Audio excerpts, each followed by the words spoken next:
On va attaquer la 5e partie de ce premier module qui sont quels sont les vrais risques de l'investissement dans le Bitcoin et surtout comment s'en protéger.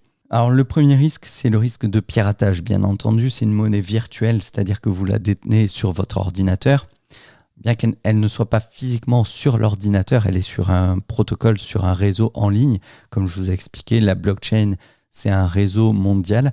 L'argent, il est là-dessus en réalité. Mais sur votre ordinateur, vous détenez les codes d'accès à votre portefeuille. Donc, il faut faire attention à ce que vous mettez sur votre ordinateur. Et de même, quand vous faites des échanges de crypto-monnaies, quand vous rentrez vos mots de passe et tout ça, vous le faites depuis votre ordinateur quand il est connecté à Internet. Donc là, c'est les recommandations standards pour ne pas se faire pirater son ordinateur. C'est-à-dire utiliser un VPN. Un VPN, c'est quoi? Vous avez probablement entendu parler de NordVPN. Un VPN, ça va changer l'adresse virtuelle de votre ordinateur, ce qui permet de faire une protection supplémentaire pour éviter de se faire pirater. Ne jamais faire de capture d'écran de ses mots de passe ou de la seed de son wallet. Je vous expliquerai ce que c'est après la seed. C'est en gros le mot de passe de votre portefeuille. Un wallet, c'est un portefeuille. Il y a beaucoup d'anglicismes dans les crypto-monnaies, je suis désolé. Je vais essayer de traduire le plus possible, mais je pense que si vous vous intéressez à ce domaine-là, quels que soient les sites que vous utilisez, quels que soient les sites internet que vous allez consulter, vous allez les voir, ces anglicismes. Donc, il vaut mieux s'y habituer tout de suite et s'approprier le vocabulaire des crypto-monnaies dès le début. Vous verrez, c'est un peu compliqué sur les premières semaines, les premiers mois, mais très vite, quand vous manipulez ça régulièrement, vous allez les utiliser comme n'importe quel mot en français.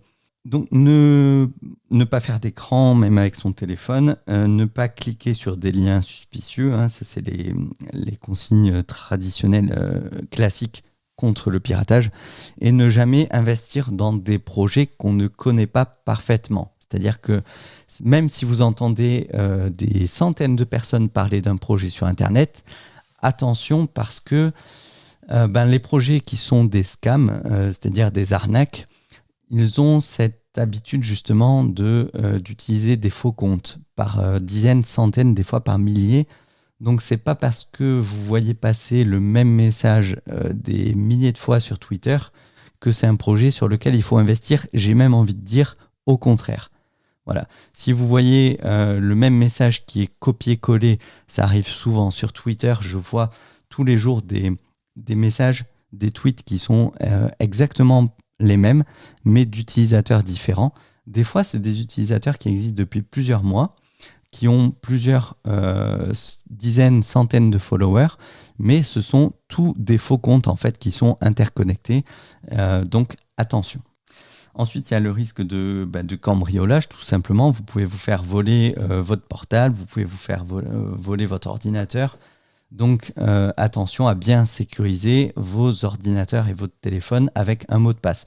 À partir du moment où vous utilisez des crypto-monnaies avec votre téléphone portable, vous mettez un code PIN. C'est obligatoire. De même, sur les applications qui vont accéder à vos crypto-monnaies, il y a ce qu'on appelle la possibilité de faire un 2FA, un 2FA. C'est une double authentification.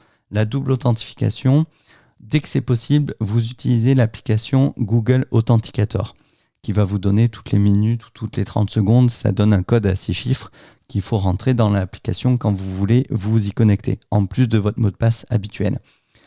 Évitez la double authentification par SMS autant que possible parce que certains pirates peuvent faire ce qu'on appelle un SIM swap, c'est-à-dire qu'ils vont copier les données de votre carte SIM et ils peuvent recevoir le code eux-mêmes, en fait, la double authentification. Donc, ils auront juste à voler votre mot de passe s'ils ont réussi à pirater votre ordinateur et à faire un SIM swap et ils peuvent accéder à vos données et à vos crypto-monnaies. Donc, dès que c'est possible, double authentification avec le Google Authenticator. Je vous mettrai le lien dans la formation. Pour éviter les cambriolages, il faut être un petit peu parano sur les bords. Vous avez votre seed, c'est là qu'il faut que je vous en parle. Quand vous créez votre portefeuille, votre wallet, vous avez une seed qui vous est proposée, qui vous est donnée. Une seed, c'est une liste de 24 mots en anglais dans un ordre précis. Vous devez recopier cette liste de mots sur un papier. Vous ne la recopiez pas dans un fichier texte sur l'ordinateur, vous ne la recopiez pas, vous ne faites pas une photo avec votre iPhone de la seed, surtout pas. Vous la copiez sur un bout de papier et vous planquez ce bout de papier où vous voulez, là où la cachette qui vous paraît le plus sûre, mais il faut vous rappeler là où vous la mettez.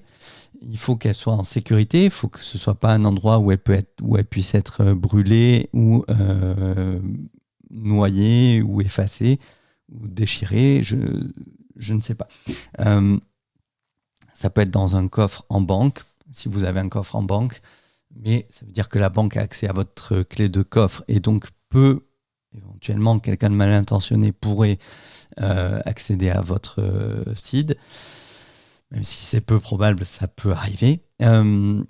Donc attention, vous pouvez également la séparer en 2 listes, mais ça veut dire que vous avez 2 fois plus de risque de la perdre, puisque si vous perdez une moitié, vous la perdez. Il suffit de perdre un mot et la clé est perdue en fait. Donc attention, vous pouvez trouver des plaques métalliques à graver, c'est-à-dire que vous allez graver votre liste de mots sur la plaque et cette plaque, vous pouvez la planquer, mettons, sous terre, au milieu de la forêt ou je ne sais pas. Voilà. Vous cherchez un petit peu quels sont les risques les pires qui puissent arriver.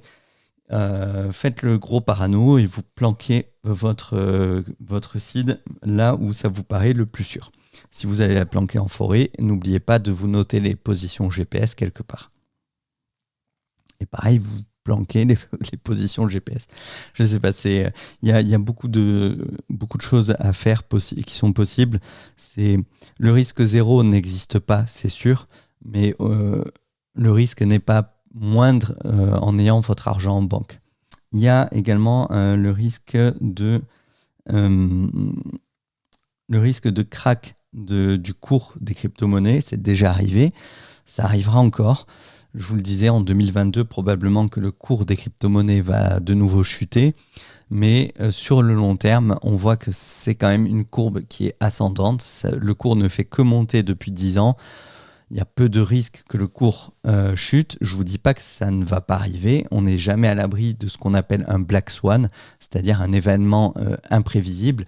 On me dit oui, mais si Internet est coupé demain, s'il n'y a plus d'Internet, s'il n'y a plus d'Internet, en fait, même votre argent en banque, il n'existe plus, puisqu'aujourd'hui, l'argent en banque, c'est de l'argent virtuel. On n'est plus sur des coffres qui détenaient l'intégralité de votre argent en billets et en or. Aujourd'hui, vous le voyez bien, si vous avez besoin de retirer même une grosse somme en liquide auprès de votre banque, vous êtes obligé d'en faire la demande quelques jours avant, en fait. Donc, la banque du coin n'a plus un coffre-fort avec des millions d'euros en cash. Ça n'existe plus. Franchement, aujourd'hui, l'intégralité de la société est basée sur Internet. Si Internet est coupé, les crypto-monnaies, ce sera vraiment, mais vraiment, votre dernier souci.